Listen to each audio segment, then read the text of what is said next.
Gaza से खाली हाथ लौटा इजराइल। नहीं झुका हमास, गाजा में हमास का राज। जंग में हमास के इन बड़े कमांडरों की मौत। हमास ने खुद जारी की कमांडरों की लिस्ट।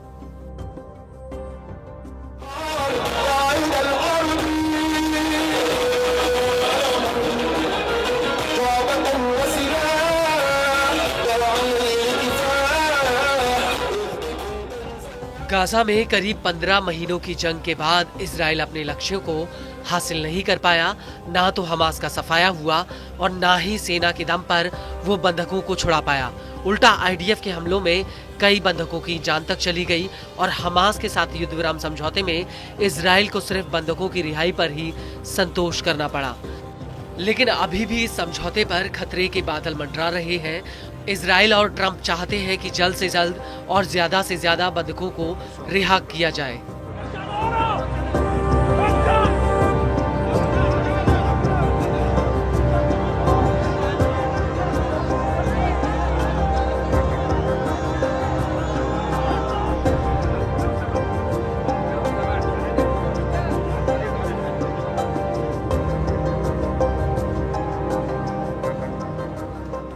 लेकिन ऐसा नहीं है कि गाजा में सिर्फ इजराइल को नुकसान हुआ हो, बल्कि हमास के कई कमांडर भी इस युद्ध की भेंट चढ़ गए।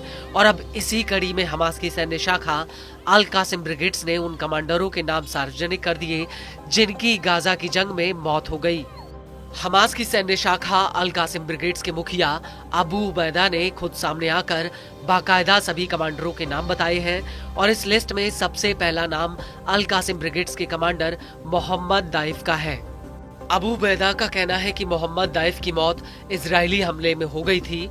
अबू उबैदा ने मोहम्मद दाइफ को लेकर कहा कि हम अपने महान लोगों, अपने राष्ट्र और दुनिया भर में स्वतंत्रता और प्रतिरोध के सभी समर्थकों के समक्ष अल कासिम ब्रिगेड की जनरल मिलिट्री काउंसिल के वरिष्ठ सेनानियों और वीर कमांडरों के एक समूह की शहादत की घोषणा करते हैं।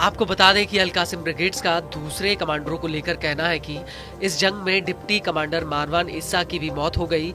उनके अलावा कमांडर गाजी अबू तामा जो हथियार और कॉम्बैक्ट सर्विस में थे, मैन पावर और सप्लाई यूनिट के कमांडर रायद थाबेद भी गाजा में मारे गए। इसके अलावा खान यूनिस ब्रिगेड्स के कमांडर राफे सलामा भी शहीद हो गए।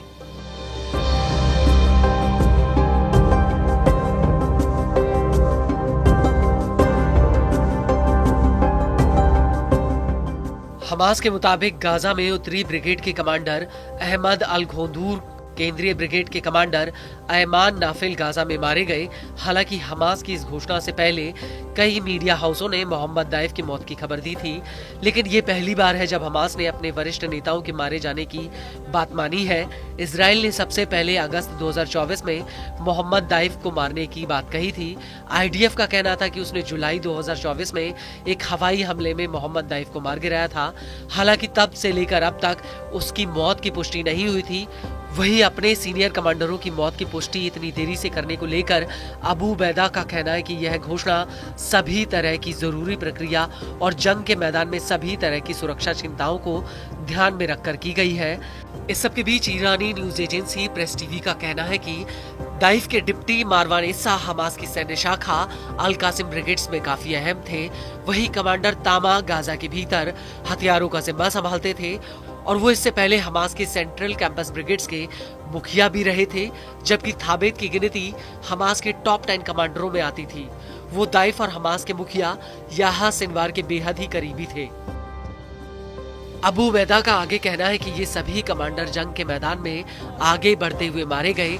इन्होंने जंग में अपने पैर पीछे नहीं खींचे और हमारे कमांडरों की हत्या से इजराइल को कुछ हासिल नहीं हुआ।